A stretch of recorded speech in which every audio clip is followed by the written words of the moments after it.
आदाब मित्रों, नमस्ते। आप सबों को बहुत शुभकामनाएं होली की। मित्रों, मूलतः दो विषयों पर आज आपसे बात करनी है। पहला विषय राहुल गांधी के बारे में। राहुल गांधी जी विदेश जाते ही आपको हो क्या जाता है? सारी मर्यादा, सारी शालीनता, सारी परंपरा, सारी लोकतांत्रिक शर्म सब भूल जाते हैं। Rahul Gandhi, what happens to you when you go abroad? You forget all the parliamentary norms, political propriety, democratic shame. You forget everything. क्या बोल रहे हैं कि भारत में हमें बोलने नहीं दिया जाता। अभी देश घूमकर क्या है ना, एकता यात्रा में, अपनी जोड़ो यात्रा में सब जगह बोले, अपशब्द बोले, गाली दिया। अभी सदन में आप लोगों ने सुना होगा, लंबा भाषण हुआ एक व्यापारिक संस्थान को लेकर करके, हमारे प्रधानमंत्री के खिलाफ कितनी भद्दी भद्दी बातें कहें।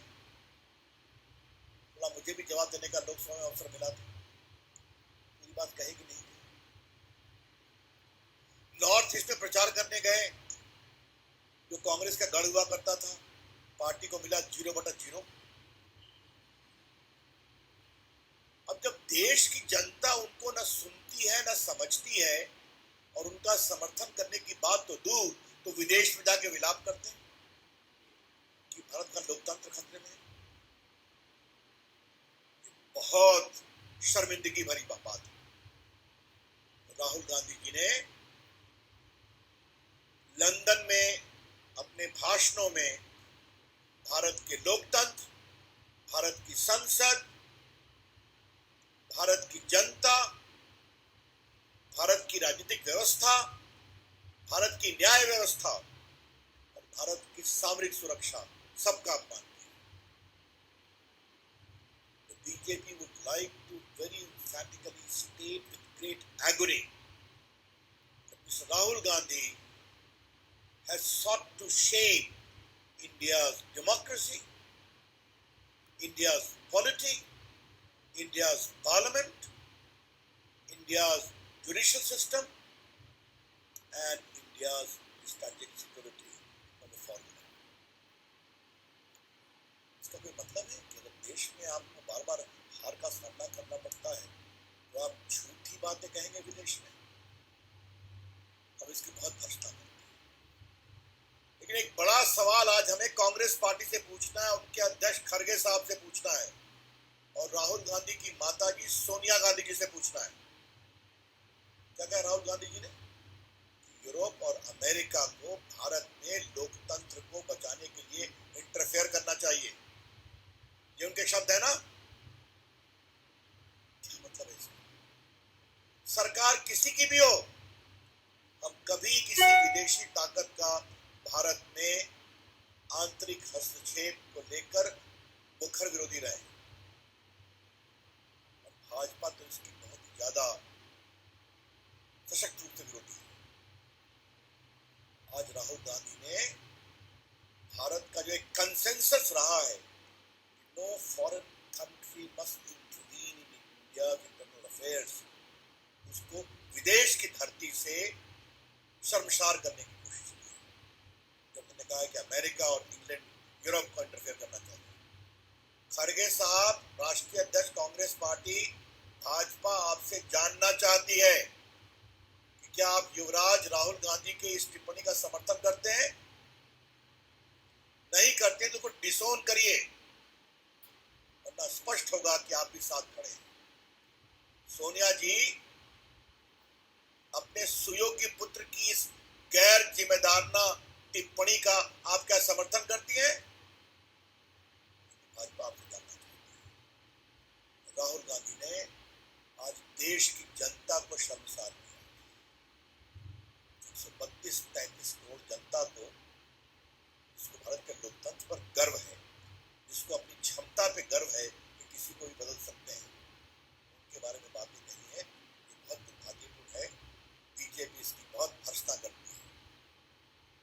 BJP would like to repeat, ask the Congress National President, Mr. Kharge, you feel that you are an elected president of the Congress, do you support this irresponsible and shameful comment of Rahul Gandhi that America and Europe must intervene in India to restore democracy?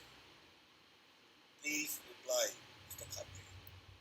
Madam Sonia Gandhi ji, the BJP would also like to urge you, make your stand very clear. Where do you stand in the face of this utterly irresponsible comment of your son, asking for interference by America and Europe to restore democracy? इससे बड़ी कोई गैर बीमारी की बात हो सकती है? राहुल गांधी ने संघ के बारे में बहुत बोला है। मैंने सदन के अपने भाषण में एक टिप्पणी की थी कि क्या राहुल गांधी आरएसएस का पूरा नाम जानते हैं? इस पर सांसदों में बहस हो गई। क्या आरएसएस के फाउंडर का नाम जानते हैं? इस पर भी चर्चा हुई। चलिए उसकी बात छोड़िए। आपने संघ की तुलना मुस्लिम ब्रदरहुड से की थी। इससे बड़ी कोई शर्मनाक बात हो सकती है? कंडेमनेबल, भर्त्सना योग्य। राष्ट्रीय स्वयंसेवक संघ एक राष्ट्रवादी संघ 1925 से देश की सेवा, राष्ट्रभक्ति, राष्ट्र सेवा, राष्ट्र संकल्प और राष्ट्र समर्पण में संघ ने बहुत बड़ा काम किया है और हमें गर्व है कि हम सभी स्वयंसेवक जो वहां बैठे हैं और आज संघ के आदर्श से प्रभावित, प्रेरित हजारों लोग देश को शासन कर रहे हैं। राहुल गांधी जी, ये बात मैंने हल्के से सदन में कही थी, आज यहाँ थोड़ा प्रखरता से कहना चाहूँगा। राष्ट्रीय स्वयंसेवक संघ की आलोचना आपके परनाना जी नेहरू जी भी करते थे, आपकी दादी जी इंदिरा गांधी भी करते थे, आपके पिताजी राजीव गांधी भी करते थे, आप भी करते थे। राष्ट्रीय स्वयंसेवक संघ कहाँ से कहाँ पहुंच गया, उसकी विचारधारा का प्रभाव देश के ऊपर है और आपकी पार्टी कहां से कहां सिमट गई और 24 में और सिमटने वाली हैं आप। तो विदेश की धरती से फिर वही बात कह रहे हैं। हमारा स्पष्ट आरोप है कि राजीव गांधी माओवादी और अराजक विचारधारा और तत्वों के प्रभाव में। राहुल गांधी, क्षमा करें, it is our clear conviction that Mr. Rahul Gandhi is completely in the grip of Maoist thought process through his minions and also anarchist element who completely dominate his thought process. Otherwise, इस तरह की बात कोई कह सकता है? राहुल गांधी आपने कभी संघ का काम देखा है जो उन्होंने कोरोना में किया सेवा भाव से? अपने आपने उनका काम देखा है जो उन्होंने शिक्षा क्षेत्र में काम किया है? उन्हें आदिवासी वनवासी मित्रों के लिए जो काम किया है देश भर में, नॉर्थ ईस्ट में, कभी आपने उनके सामाजिक समरसता के काम को देखा है? क्या बात करते हैं? लाल बहादुर शास्त्री ने उनका सम्मान किया देशभक्ति का। स्वयं 62 के बाद नेहरू जी को भी 26 जनवरी के परेड में बुलाना पड़ा। ये राष्ट्र सेवा, राष्ट्र प्रेम, राष्ट्रभक्ति का पाठ राष्ट्रीय स्वयंसेवक संघ पढ़ाता है। उसके बारे में आप इस तरह की हल्की, बेबुनियाद और बेशर्मी भरी बात कहेंगे? हम इसकी बहुत भर्त्सना करते हैं। राहुल गांधी को चीन से इतना प्यार क्यों हो जाता है विदेश की धरती पर? आज तो चीन को वो सद्भावना का सर्टिफिकेट दे रहे हैं और सवाल हमसे पूछ रहे हैं। राहुल गांधी जी, ये सवाल आपको अपने परिवार से पूछना चाहिए। जब आपके परनाना जी थे भारत के प्रधानमंत्री तो 62 में क्या हुआ था? भारतीय सैनिकों की पिटाई हुई थी और अपने इतिहास में सारी बातें आ गई हैं। वो कपड़े के जूते में लड़ते थे, उनके पास बुलेट प्रूफ जैकेट नहीं थी, अच्छी बंदूकें नहीं थी। और आज राहुल गांधी, आज आपको मैं एक बात बताना चाहता हूं। आपकी सरकार का ऑफिशियल स्टैंड था जिसको आपके रक्षा मंत्री A.K. एंथोनी ने कहा था सदन में कि हम अपने सरहद पर इंफ्रास्ट्रक्चर को मजबूत करके चीन को इरिटेट नहीं करना चाहते हैं, ये उनकी फॉरेन पॉलिसी थी। और आज देखिए हमारे प्रधानमंत्री नरेंद्र मोदी जी को लद्दाख से लेकर अरुणाचल तक सारे इंफ्रास्ट्रक्चर, सारे पुल, सारी सड़कें बन गई हैं और सेना का मूवमेंट कितना सुलभ हो गया है। इसे कहते हैं स्वाभिमान, इसे कहते हैं सामरिक सुरक्षा। लेकिन सामरिक सुरक्षा राहुल गांधी कितना समझते हैं, इसमें थोड़ा विवाद करना पड़ेगा। हम चाइना को लेकर उनके कहे गए सारी टिप्पणियों की भर्त्सना करते हैं। और राहुल गांधी जी, आप विदेश की धरती पर भारत का अपमान करना बंद करें। अगर देश आपको बार बार हराता है, आपकी पार्टी को, कृपा कर करके इसका गुस्सा विदेश की धरती पर मत रखिए। और एक बात मैं और बहुत विनम्रता से कहता हूं, विदेश में तो सबको बोलने का अधिकार है, लेकिन अगर ब्रिटिश संसद के प्लेटफॉर्म का दुरुपयोग भारत के लिए अपमान के लिए हो रहा है, तो क्या वहां के संसद सदस्यों का भी तो अधिकार बनता है कुछ सवाल पूछिए, बताएं कि आप क्यों कर रहे हैं। आप मुझे ये बताइए कि नरेंद्र मोदी की अगुवाई में भारत दुनिया की फिफ्थ इकोनॉमी बनाया कि नहीं बनाया, इंग्लैंड से आगे बढ़ाया कि नहीं बढ़ाया, मोदी आज दुनिया के सबसे लोकप्रिय नेता है या नहीं।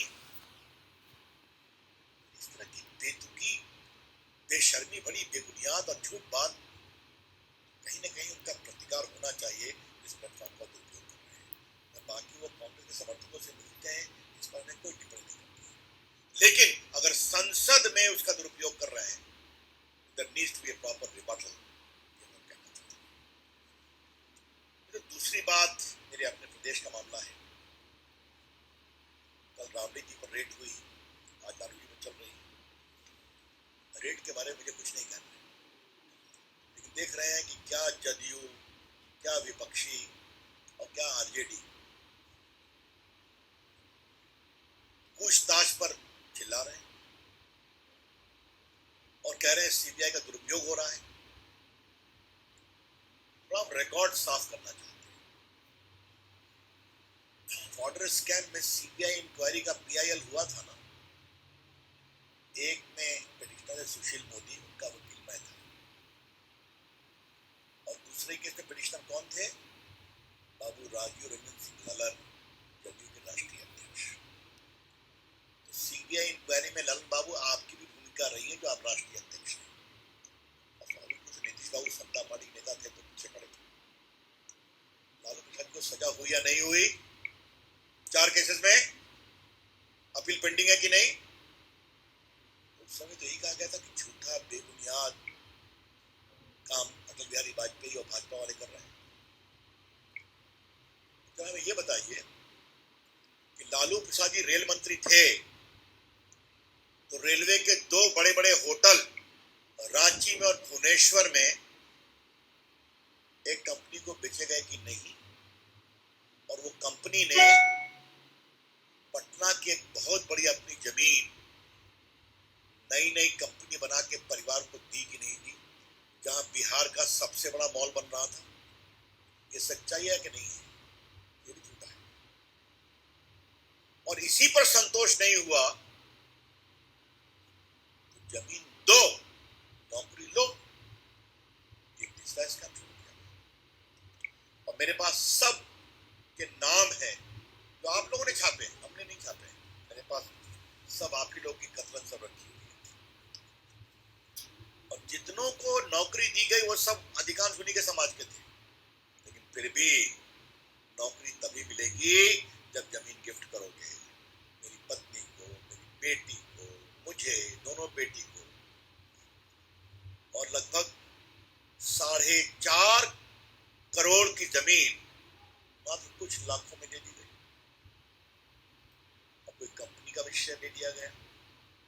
ये सीबीआई के जांच का विषय है, चार्जशीट फाइल हुई है, कब एडिशनल जानकारी होगी तो जानकारी मालूम करना। इस पर हाय तमाम क्यों मच रहा है। चारा घोटाले में जेल गए, हाँ तो नहीं भूल गया, अलकतरा घोटाले का केस मैंने ही बहस किया था, पीआईएल, उसमें भी कन्विक्शन हो गए सब, उनके मंत्री, उनके अफसर। चारा घोटाला कन्विक्शन डन, अलकतरा घोटाला conviction done, railway scam, chargesheet filed, परिवार ट्रायल फेस कर रहा है।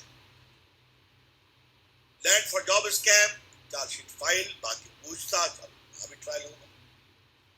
एक परिवार के लोगों को एक्विटल नहीं हुआ है लालू प्रसाद समेत, और आप तूफान मचाए। लेकिन बड़ा सवाल मुझे नीतीश बाबू से पूछना है। नीतीश बाबू क्या हो गया भाई, कुर्सी के लिए इतने आप आतुर हैं, सारी सीमाएं पार कर जाएंगे आप शर्मनाक समझौते की।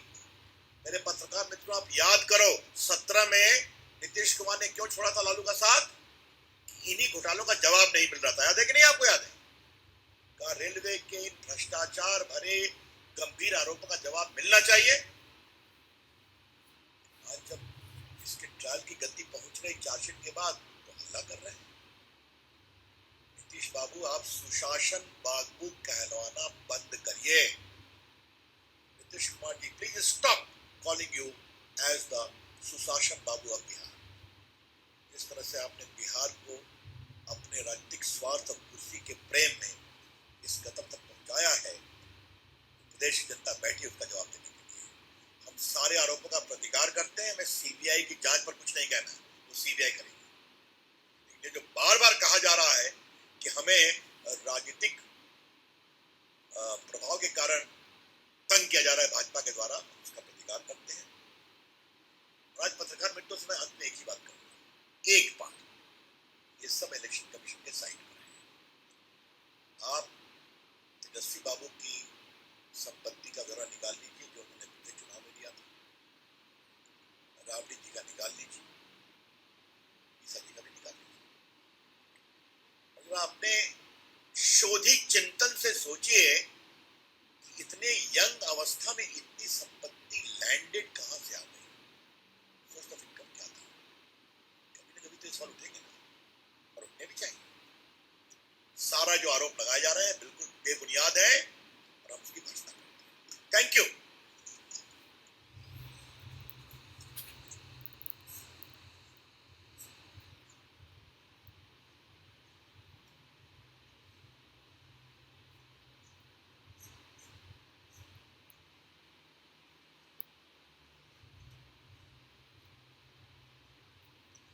सबसे आश्चर्य सनाम धम केजरीवाल जी की टिप्पणी देखकर, अन्ना हजारे के शिष्य सर्टिफिकेट देते थे ना ईमानदारी का, याद है ना आपको? अब वो भी डिफेंड कर रहे हैं। एक बात मैं कहना चाहूंगा, जितने लोग आरोप लगाते हैं वो सबको कोर्ट से रिलीफ मिली क्या? जेल गए कि नहीं गए? चाहे वो शिवसेना के नेता हो, चाहे आरजेडी के नेता हो, चाहे मनीष सिसोदिया हो, चाहे सतिंदर जैन हो, ये सब जेल गए कि नहीं गए? सबका बार बार बेल पे रिजेक्ट हुआ कि नहीं हुआ? तो एविडेंस है तभी ना। या फिर बंगाल, जहां करोड़ रुपए एक फ्लैट से मिले एजुकेशन स्कैम में, बाकी कोयला स्कैम वेट कर रहा है अपनी गति लगाने के लिए। झारखंड में आपने देखा ही चीफ सेक्रेटरी का हाल, एक्यूज के यहाँ बैठ कर कोई फाइल लिख रहे थे। तो आप भ्रष्टाचार करें, आप लूट करें, जनता के पैसों के साथ में अपना मुनाफा कमाएं, और आपके खिलाफ कार्रवाई नहीं हुई तो नहीं चलेगा। मैंने आज एक शब्द सोचा यहाँ आते आते, लालू प्रसाद के रेलवे काल में रेलवे की स्थिति क्या थी? Railway railway property for profit of the family, railway की संपत्ति परिवार के मुनाफे के लिए।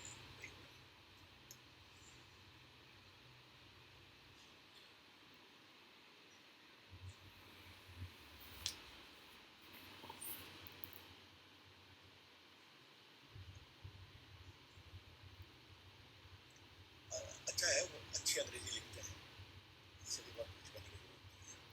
भाजपा भ्रष्टाचार पे कोई समझौता नहीं करती तो नहीं करती,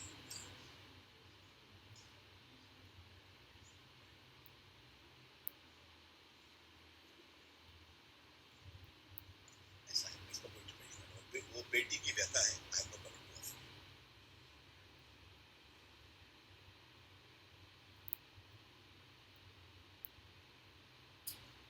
पत्र लिखने की आजादी सबको है ना।